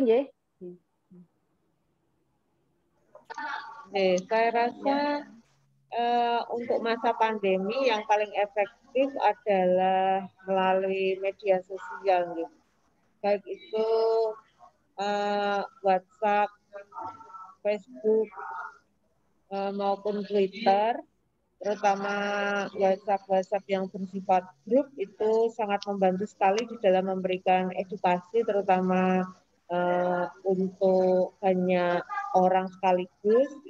Kemudian media sosial yang lain itu juga mendukung karena pertemuan tatap muka kan pasti berkurang ya. Jadi kita melakukan edukasinya dengan metode-metode tersebut. Saya rasa cukup efektif juga untuk informasi yang harus kita sampaikan untuk pengendalian penyakit tidak menular. Baik itu misalnya perilaku maupun deteksi dini, anjuran untuk segera periksa, menghindari kebiasaan-kebiasaan yang menimbulkan risiko PTM itu tersampaikan dengan baik. Demikian, Dr. Ani. Oh ya, baik Dr. Teni, terima kasih atas jawabannya. Untuk selanjutnya, saya mohon kepada Bapak Joko Prasetyo untuk dapat menjawab pertanyaan. Ya, terima kasih. Moderator, pertanyaan Pak Sumardiono sangat luar biasa ini. Jadi untuk Kabupaten Batang sebenarnya sudah menempuh berbagai media yang kita lakukan untuk edukasi kepada masyarakat, baik melalui TV lokal, radio, kemudian media sosial seperti IG, Facebook, WhatsApp. Kemudian kita lakukan evaluasi sederhana terkait dengan jumlah pengikut atau peserta atau pembaca. Ini kita lakukan evaluasi sederhana. Ternyata yang terbanyak, mungkin barangkali yang terbanyak dibaca atau sampai kepada masyarakat ini melalui WA Group dan Facebook, Bapak, sementara ini. Barangkali karena ini lebih merakyat karena masyarakat kita tidak semuanya memiliki EG. Tidak semuanya sempat mendengarkan radio, dan juga tidak semuanya sempat bisa melihat televisi. Tetapi mereka di saat sela-sela senggangnya mungkin masih bisa buka Facebook, WA Group, dan sebagainya. Demikian Ibu, terima kasih. Ya, baik. Terima kasih kembali Pak Joko Prasetyo. Ini pertanyaan dari Bapak Dr. Sumardiono sudah dijawab. Kemudian kita menuju pada pertanyaan berikutnya dari Muhammad Nazir Latif. Ini adalah dokter muda di bagian IKM Fakultas Kedokteran UNS. Ya, ini mohon izin bertanya bahwa Mas Muhammad Nazir Latif ini ya, apakah kendala yang dihadapi oleh masing-masing daerah selama menjalankan program penyakit tidak menular selama pandemi? Terima kasih. Monggo pertama kali kepada Dr. Teni terlebih dahulu. Terima kasih. Untuk kendalanya tentunya pemeriksaan-pemeriksaan yang harus kami lakukan di dalam pelayanan kesehatan, misalnya IVA-tes itu sangat terkendala dengan adanya pandemi. Petugasnya juga takut untuk memberikan pelayanan kepada masyarakat waktu itu, ya. Jadi kegiatan IVA-tes yang rutin setiap minggu kita sampaikan atau kita laksanakan di wilayah itu tutup total, tidak ada kegiatan-kegiatan. Kami kan punya bus IVA-tes ya sebetulnya, di mana di bus itu sudah komplit sarana prasarana untuk pemeriksaan IVA-tes, sampai krioterapi juga kami fasilitasi di dalam bus tersebut. Biasanya beroperasi setiap hari Kamis di tempat-tempat yang sudah kami jadwalkan, bekerja sama dengan PKK untuk penggerakan sasaran. Nanti sampai sekarang pun belum bisa berani untuk dilakukan. Kemudian ketakutan dari masyarakat sendiri dan anjuran pemerintah untuk tidak berkumpul, demikian tentunya kegiatan Posbindu PTM yang biasanya dilakukan juga tadinya berhenti, tetapi sekarang kita batasi jumlah pesertanya sehingga protokol kesehatan tetap bisa dilaksanakan dan kegiatan Posbindu PTM bisa tetap berjalan. Mungkin demikian strategi yang bisa kita sampaikan ke wilayah. Baik. Itu sudah nggih, Dr. Teni nggih. Ya. Untuk selanjutnya kami mohon tanggapan dari Bapak Joko Prasetyo. Ya, terima kasih Bu Moderator. Pertanyaannya bagus juga. Tadi sebetulnya sudah kita uraikan di slide, tetapi tidak apa-apa. Kendala-kendala yang kita hadapi ini yang pertama tentunya adanya pembatasan tatap muka, sehingga kegiatan-kegiatan yang UKBM, upaya kesehatan berbasis masyarakat, seperti Posbindu, Posyandu Lansia, kemudian juga sosialisasi berbagai ilmu kesehatan, edukasi kepada masyarakat ini tidak bisa kita lakukan. Harus kita pending terlebih dahulu. Ini pada awal-awal pandemi di bulan April, Mei, Juni, Juli, bahkan sampai awal Agustus masih seperti itu. Kemudian juga adanya refocusing dana. Nah, jadi dana yang ada ini hampir 50% di Kabupaten Batang ini ditarik kembali oleh Pemda untuk mendukung pelaksanaan kegiatan COVID-19. Sehingga jadwal kegiatan atau rencana kegiatan yang sudah direncanakan, bahkan sudah ditetapkan di DPA, ini tidak bisa dilakukan perubahan terhadap penganggaran. Kemudian juga adanya zona-zona yang ditetapkan secara lokal, karena pada saat itu awal-awal pandemi, ini Bupati adalah sebagai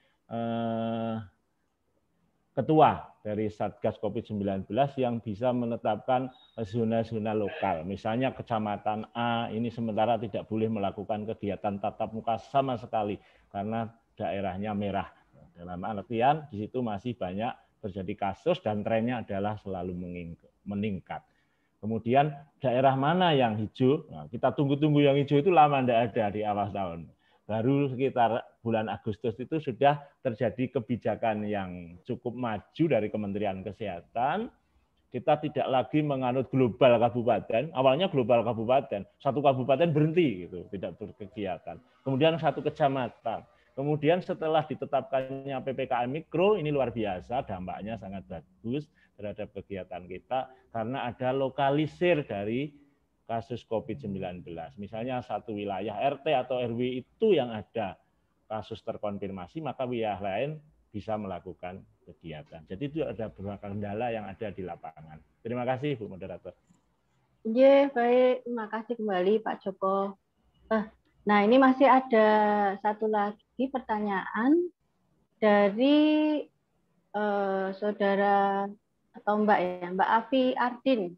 Ini adalah dokter muda juga di bagian IKM. Selamat siang, mohon izin memperkenalkan diri. Saya Afi Ardin, dokter muda di IKM. Izin bertanya, apakah ada strategi baru untuk meningkatkan partisipasi masyarakat dalam program PTM selama pandemi?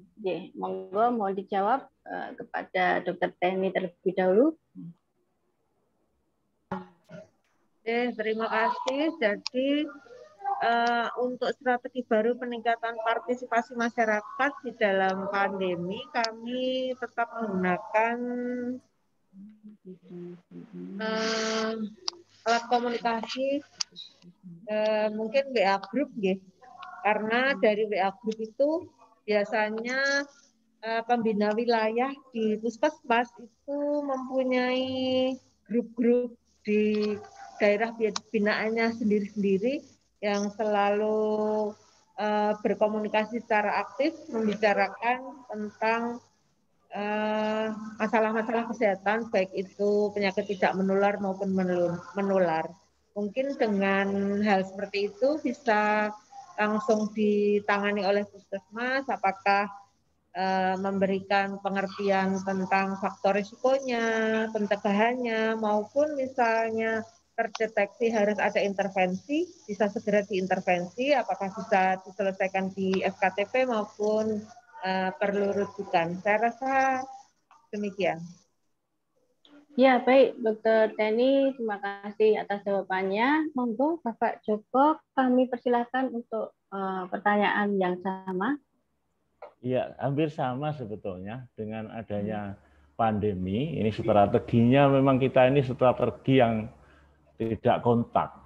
Semua kegiatan yang bisa dilakukan tidak kontak dan menimbulkan hasil itu akan kita tempuh.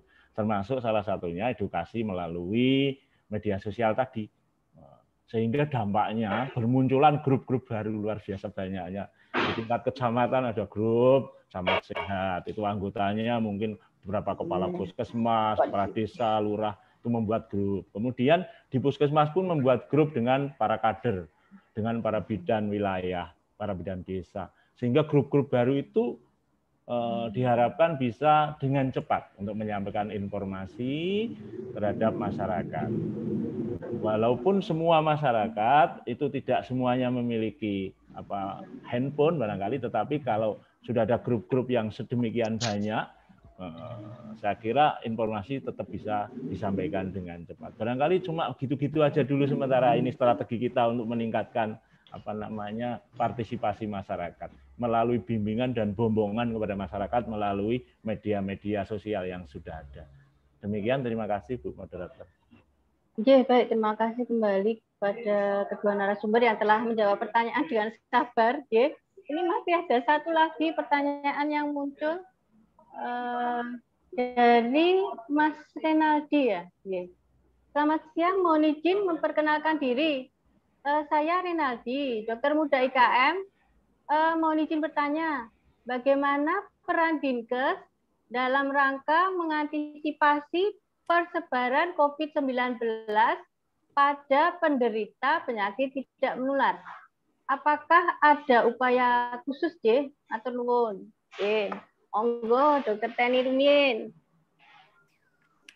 Terima kasih. Jadi untuk mengantisipasi persebaran COVID-19 pada penderita PTM, tentunya tadi sudah disampaikan media informasi melalui WhatsApp maupun media yang lain menyampaikan sebaiknya untuk tetap tinggal dan sebagainya, mematuhi protokol kesehatan dan sebagainya.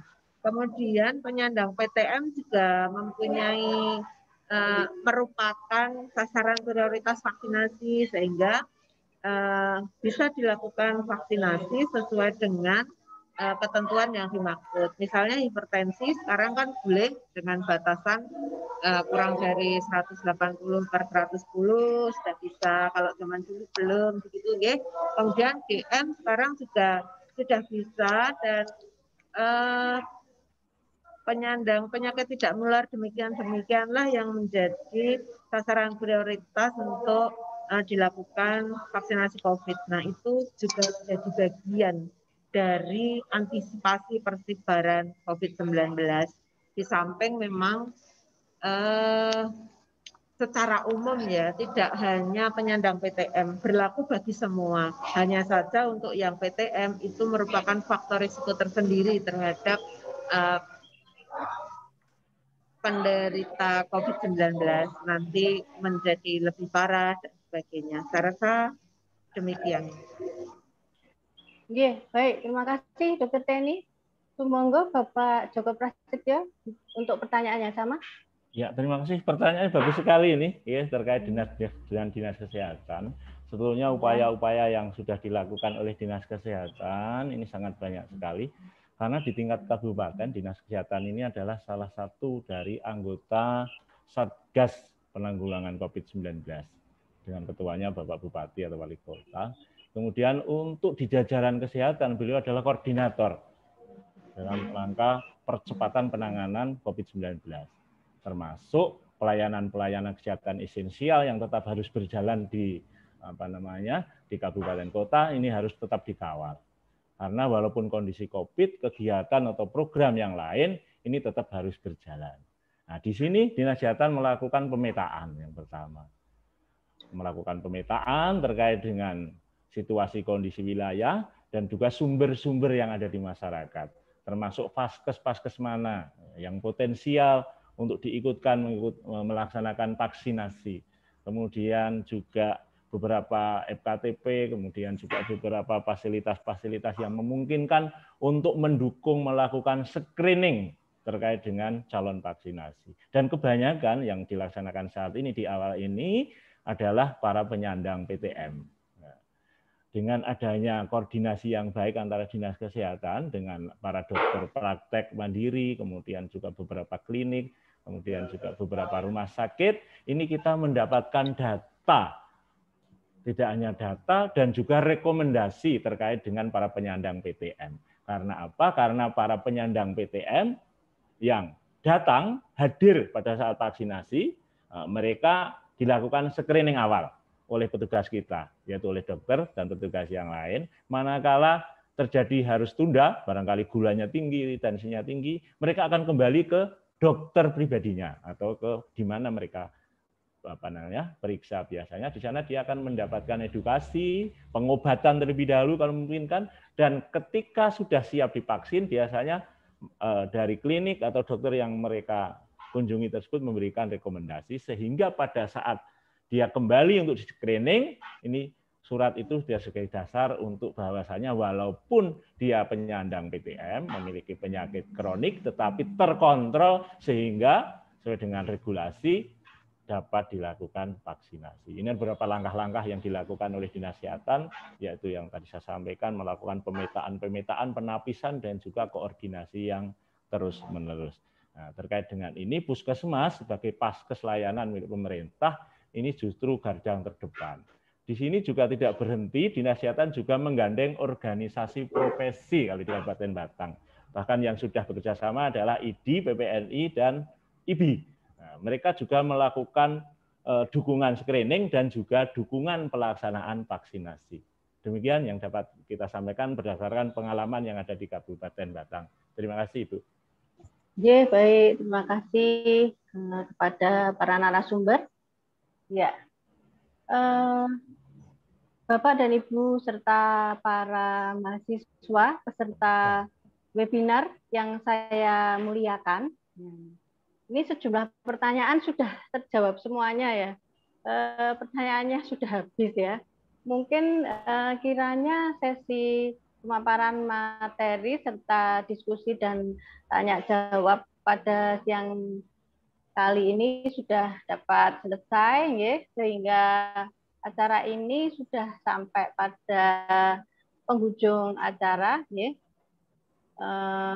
Saya selaku moderator mengaturkan banyak terima kasih kepada Dr. Teni Setio Harini MKes dan Bapak Joko Prasetyo SKM MKes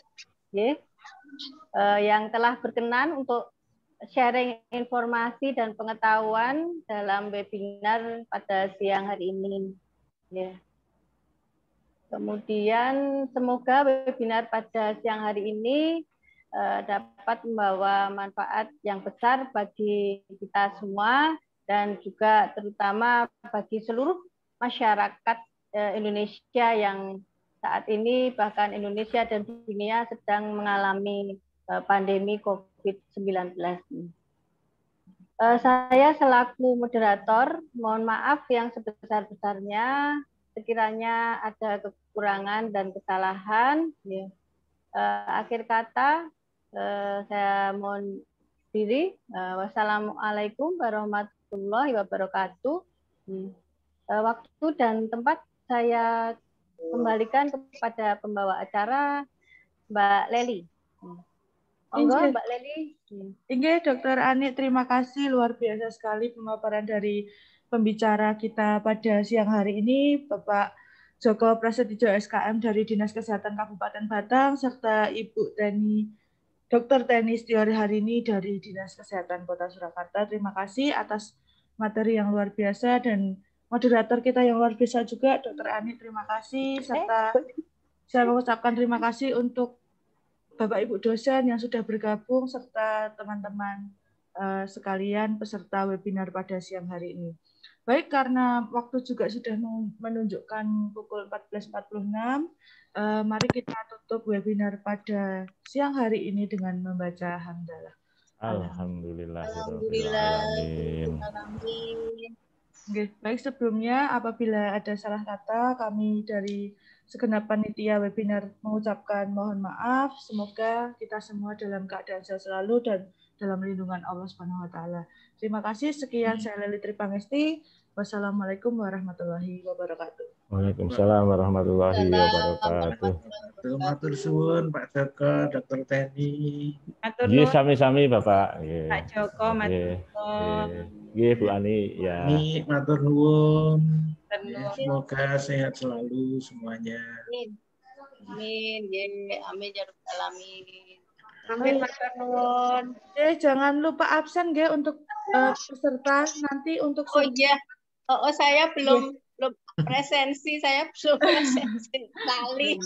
Inje, nanti sertifikat akan dikirim via email nggih. Jangan lupa absen. Absennya nanti di Mas. Ada di link Pak di chat. Oh. Di chat room. Oh iya ya. Selamat menyaksikan persembahan dari grup Disease Control Fakultas Kedokteran Universitas 11 Maret.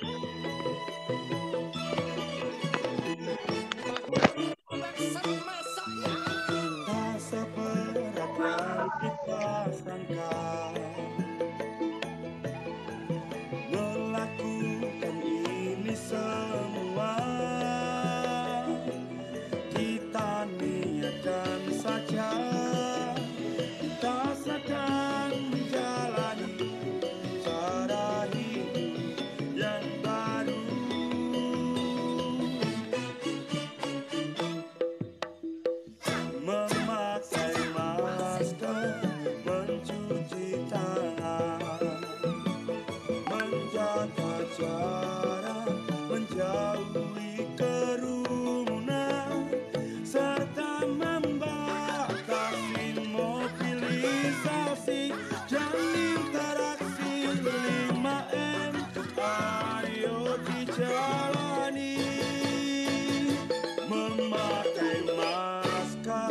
mencuci tangan, menjaga jarak, menjauhi kerumunan, serta membatasi mobilisasi. Halo, makasih ya. 5M ayo dijalani, 5M ayo dijalani,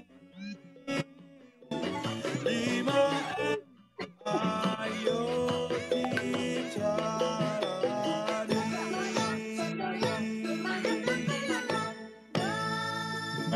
Mbak Leli joget-joget. Jos. Mbak Leli sambil joget-joget ternyata. Kayaknya nggak Pak Mar. Senamnya Pak Erindra. Dokter Maria nih Pak. Pak Erindra mau buat Pak Erindra biasanya joget ya joget. Iya. Pak Erindra kan mau buat senam. Ini kerjasama dengan Mbak Leli aja. Ada musiknya nih Pak ya. Lanjut buat senam nih.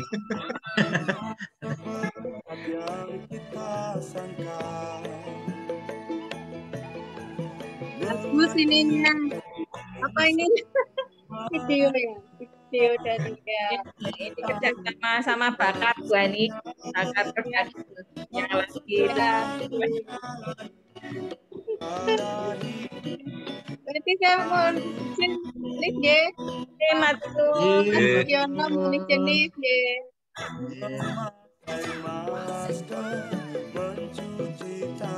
Ya, gila gini. Mbak Leli ora iso mandek gondeli gini.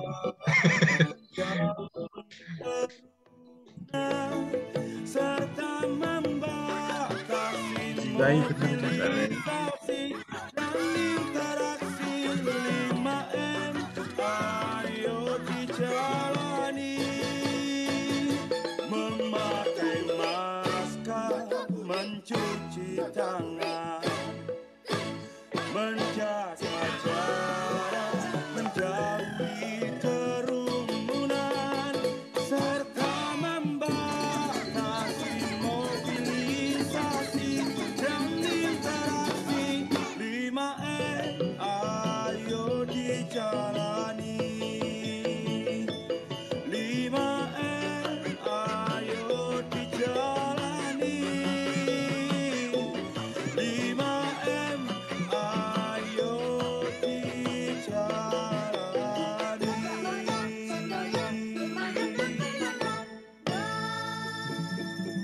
Pak Erindra cari inspirasi nih. Mohon maaf, Din Pak nggih, gantos kualitatif dengan Prof Ari. Matur nuwun semuanya.